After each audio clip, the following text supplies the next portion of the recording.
If you view the marketplace in the scope of higher high, higher low, higher low, or lower low, lower high, lower low, lower high, then you might find what I'm going to teach you today in this video quite useful. So today we're going to be going over ICT market structure. And what I mean by that is the method at which ICT will identify key highs, key lows, and classify those highs and lows to determine which highs he wants to see broken and which highs he doesn't want to see broken or wants to see protected. Now, he has taught this in the 2022 mentorships. That's kind of my source for this video, is episode 12 specifically of the 2022 mentorship. That's about an hour and 15-minute video. So if you want to go back to the original video, then you're more than welcome to do that. This is just going to be me essentially teaching what I have learned from that episode after watching it way too many times, and hopefully being able to teach it to you in my style and how I basically use it in my trading. So let's get into it. So we have three classifications of highs and lows when we're using the ICT market structure. Those are a long-term high or low, an intermediate-term high or low, and a short-term high or low. Now I'm going to break what each one of these classifications are and then show you how they all work together to form an actual structure in the marketplace. So first up, we have a long-term high or low. Now this is basically just going to be your high or low that is linked to a daily chart level. Now what do I mean by that? I mean it's linked to something like a daily fair value gap, a daily order block, a daily volume imbalance, anything like that is essentially the key level that if we are right in our idea, we don't want to see it broken. And what I mean by that is if we are bearish and we have a long-term high in place, a high that is linked to a daily fair value gap, for example, we don't want to see that high get broken if our analysis is correct. So that'll make a bit more sense once I show you an actual example. But that's all you really need to know for now until we break further down into it. So now we'll move on and go into what I believe to be the most important high or low classification, which is an intermediate term high or low.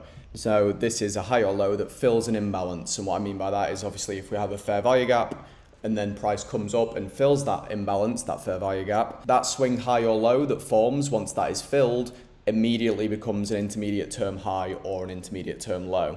Now, the other way that intermediate term highs and lows can form is when we have a short term high or low, which we'll get onto next, form either side of an intermediate term high or low. So for example, just imagine essentially like a head and shoulders pattern almost. You have a high, a higher high, and then a lower high. That high in the middle, whether there's an imbalance here or not, this high would become an intermediate term high because we have a short term high to the left and a short term high to the right.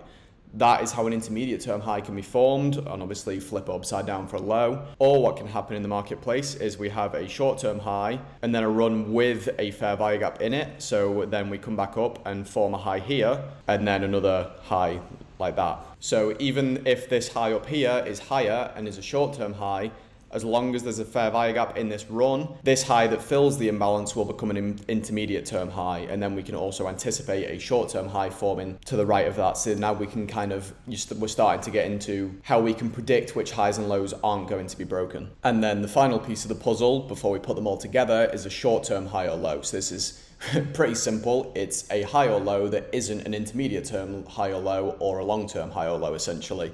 These are just kind of the highs and lows that are in between the significant highs or lows. These highs can be taken out, they can be swept, and it won't affect our bias. So that kind of is the final piece of the puzzle, because now we can identify which highs and lows we don't mind if they get swept. In fact, they could be used as a liquidity sweep for then a move to take place. So now we're going to go into the actual price action, and I'm going to start identifying these highs and lows in the marketplace so you can get an idea for what it kind of looks like. Now, one thing I should mention is ICT teaches in episode 12 of the 2022 mentorship that you want to identify these levels on the hourly chart and not really identify them when you go lower, because in his words, it is just overkill. So I'm going to be sticking to the hourly chart when I'm identifying these key levels, these key highs and lows, and then breaking it down into the lower time frames without identifying any new significant highs or lows. So for starters, let's identify our daily level. Here we have a daily fair value gap that we can drag across, and as we can see, this daily fair value gap was ran up into on Monday right to the midpoint of it. So that is going to be our level that we use as a long-term high for a bearish move. Okay, now on an hourly chart, we can see that high here linked to a daily level. So that is important. That it makes that high a potential long-term high, a high that we do not want to see broken if our bearish bias is correct. So what ICT essentially teaches is if we identify a potential long-term high,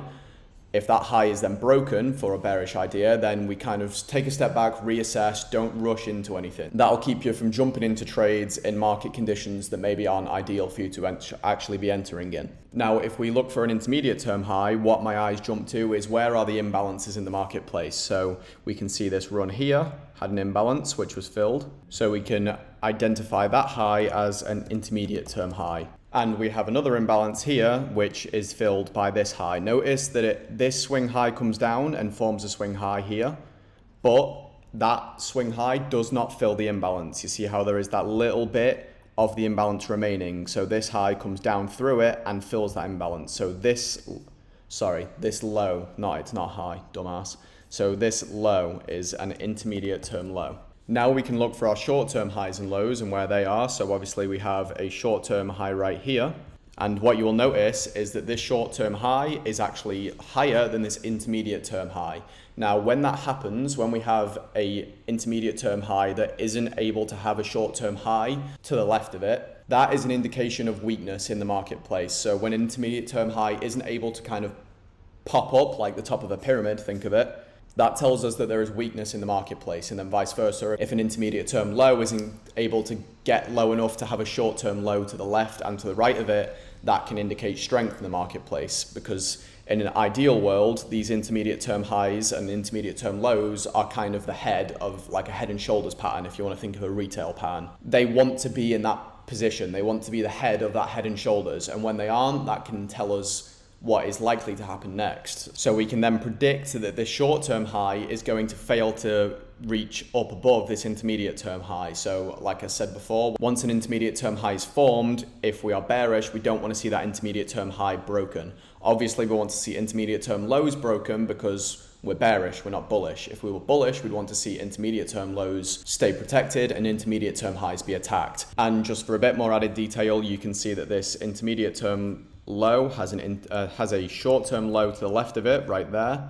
and a short-term low to the right of it right there. And you can see that this short-term low is higher than the intermediate term low, and so is this one, obviously. Now, with all that in mind, we can basically identify that this market is likely to go down and is probably going to reach for where is smooth in the market. As you've seen in my previous videos, if you've watched them, I love targeting smooth areas of the marketplace because it works, pretty simply put. If anywhere is smooth, it's going to be attacked. So we have these smooth lows left behind from Monday.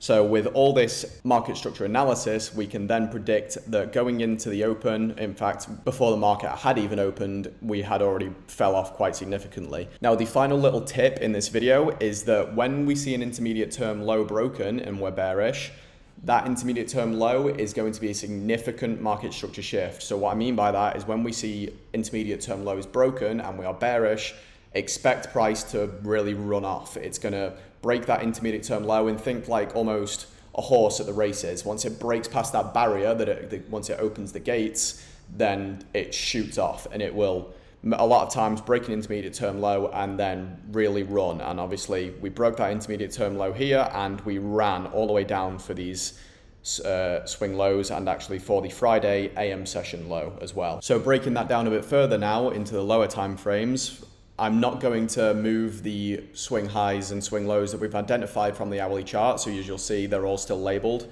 Those are the same highs that we've just looked at on an hourly chart. And like I said, I'm not going to then break it down further because that is just overkill in ICT's words. But if we use the analysis that we've just used, we can obviously predict that this intermediate term high should not be broken. And we actually have a nice imbalance here on the 15-minute chart that you could use to get short. Obviously, I wouldn't be in the market then because it's not my time period. At the earliest I'll consider entering a trade is around 8:30. Most of the time I'm waiting until like the market open. But if you were trading earlier in the day, if you were to trade the early AM session, then absolutely you could look for a trade in this 15-minute fair value gap. If not, if you want to wait a bit further, we have a 15-minute fair value gap right here, which is in the time window that I would look at. So we could actually break that down, and we've already broken past this intermediate term low, so we can expect price to really run off and attack this sell side and the main sell side being these smooth lows. So if we zoom into that 15-minute fair value gap, you can see we have a 5-minute fair value gap in that 15-minute fair value gap, which you could obviously then use for a shorting opportunity. Now, full transparency, I didn't take this trade. This is just me basically using the market to teach you this lesson of ICT market structure, looking at market structure through a more detailed view than just simply higher high, higher low, higher low. As you can tell from this video, that hopefully I've gotten the point across, that viewing the market through this ICT market structure with long-term highs and lows, intermediate term highs and lows, and short-term highs and lows, it's just simply better. It's better to predict which highs and lows are going to stay protected and which highs and lows are going to be broken and which highs and lows you want to see broken, and even predicting how fast the market is going to move once it's broken those lows. And we can use all of that information to get some pretty nice trades. So that is going to be all from me from this lesson. I really do hope you learned something. If you do want to go and watch the more in-depth video on this, then by all means go and watch episode 12 of the ICT 2022 mentorship. But that is going to be all from me in this video. I hope you learned something again, and I would appreciate if you subscribe and like the video, because that'll help me grow this channel to where I want it to be. But that's it from me, guys. If you are trading the rest of this week or next week, then I will wish you good luck, good trading. Catch you later.